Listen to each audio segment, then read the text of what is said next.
జాజి మొగ్గలెమ్మి జాజంగలెమ్మి మదనగంధపు పడక మగవరావమ్మ అరటి పండ్లెమ్మి అన్నల్ల బక్క హరిచంద్ర మహారాజు దేవిలగవమ్మ ఆడబిడ్డ శాంతమ్మ చేపట్టి లేపి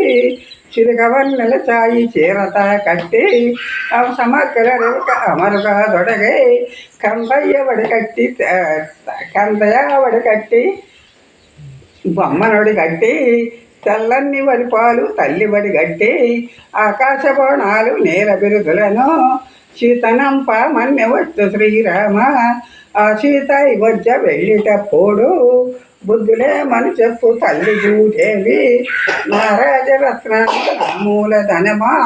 నన్నెవ్వరు అడిగేరు నా ముద్దు బొమ్మ వేకుజామ లేచి వెలసములు లేచి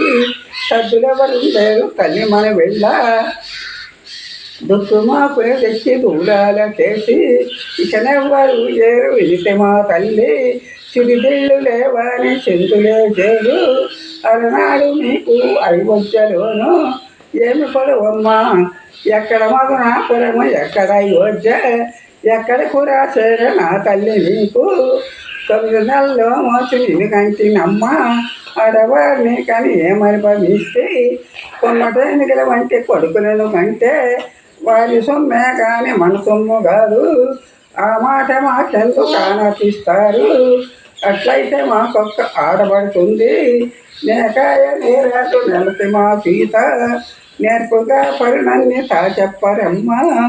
పాల్గాయ నేరాదు పణతి మా సీత బాగుగా పనులన్నీ తా చెప్పరమ్మ అత్తకాంశల్యకు వత్తుపారములు మామ దశరథులకు మడిచేవ చేయి